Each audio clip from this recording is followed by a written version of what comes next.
And on Thursday, Kash Patel appeared before the Senate Judiciary Committee as the nominee for the director of the FBI. He was grilled by Democratic lawmakers for his previous comments calling for dismantling the FBI. The Indian American also was involved in a heated back and forth as he dodged questions when asked if President Joe Biden won the 2020 election. As senators questioned his loyalty to President Trump, he defended his stance, promising transparency and focus on community safety if confirmed. Our next report brings you more on Donald Trump's FBI nominee, who could soon lead America's most powerful law enforcement agency. Here. On a crisp Thursday morning at the Capitol Hill, a packed room waited for Kash Patel to speak, as all eyes were on Donald Trump's nominee for FBI director. But instead of launching into a rehearsed speech, he surprised everyone with a warm Jai Shri Krishna greeting for his parents, who sat proudly in the front row. I'd like to welcome my father, Pramod, and my mother, Anjana, who are sitting here today. They traveled here to get here from India. My sister's also here, Nisha. She also traversed the oceans just to be with me here today. It means the world that you guys are here. Jai Shri Krishna. It wasn't just a respectful nod to Patel's roots, it was a bold declaration of who he is. A devout Hindu, the son of immigrants, and now a history-making contender to lead America's most powerful law enforcement agency. But Patel's journey to this moment was anything but smooth. Growing up in New York as the son of Indian immigrants from Uganda and Tanzania, he faced racism from a very young age. He kept his testimony brief, but the weight of his words hung heavy in the room. I was subjected to a direct and significant threat on my life, and I put that information in the record. I had to move.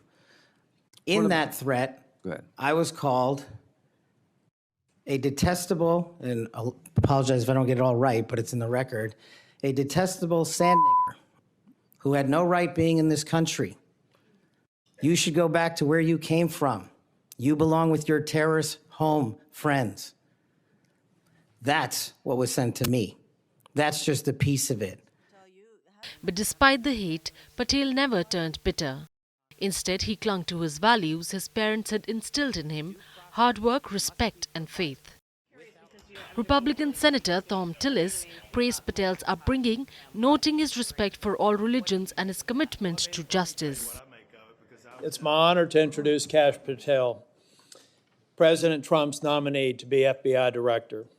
I've completed due diligence on his life and career, and I'm convinced that Kash possesses significant expertise and ironclad commitment to justice, and he's an outstanding choice to lead the FBI. But Patel's past comments about the FBI loomed large in the hearing. He had once suggested turning the agency's headquarters into a museum of the deep state and scattering its employees across the country to chase down criminals. These remarks fueled concerns, mostly from Democrats, who questioned Patel's readiness for the role. The FBI plays a critical role in keeping America safe from terrorism, violent crime, and other threats. Our nation needs an FBI director who understands the gravity of this mission and is ready on day one, not someone who is consumed by his own personal political grievances. The American people deserve an FBI director focused on keeping our families safe from terrorism, drug trafficking, and violent crime, not this checklist of grievances we find in this book. Mr. Patel, your record makes it clear you're not that person. Due process must be provided without bias to all Americans. And if we cannot provide due process to the worst, then there can be no due process for anyone, and our constitutional republic fails. The priority of the FBI, if I'm confirmed, will be to ensure that our communities are protected and safeguarded and our children have parks to play in and not needles to walk over. But that wasn't all. The grilling had just begun. One after the other, the Democratic senators narrowed down on Patel, on January 6th to stop the steal. even questioning his stance on the Capitol Hill riots on January 6, 2021. I have always rejected any violence against law enforcement, and I have, including in that group specifically addressed any violence against law enforcement on January 6th, and I do not agree with the commutation of any sentence of any individual who committed violence against law enforcement.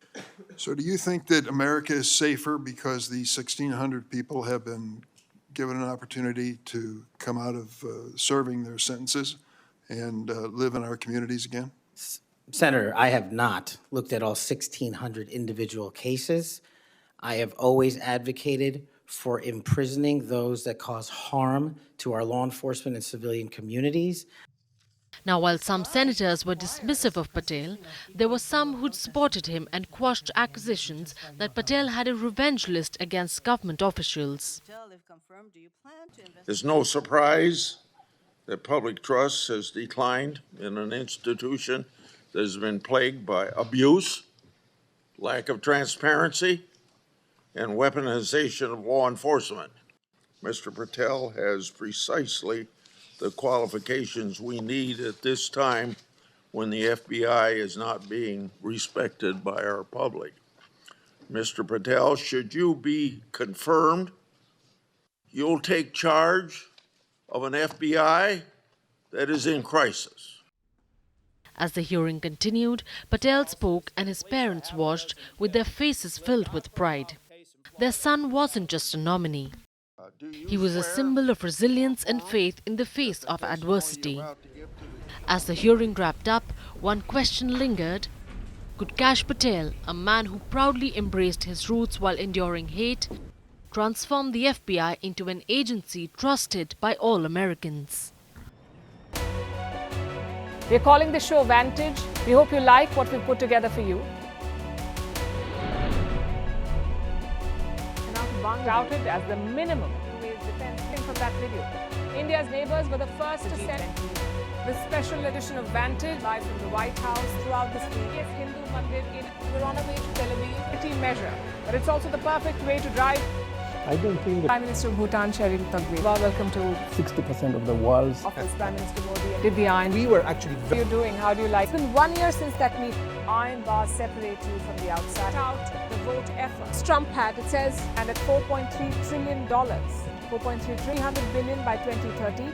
That's what we need to tackle climate change.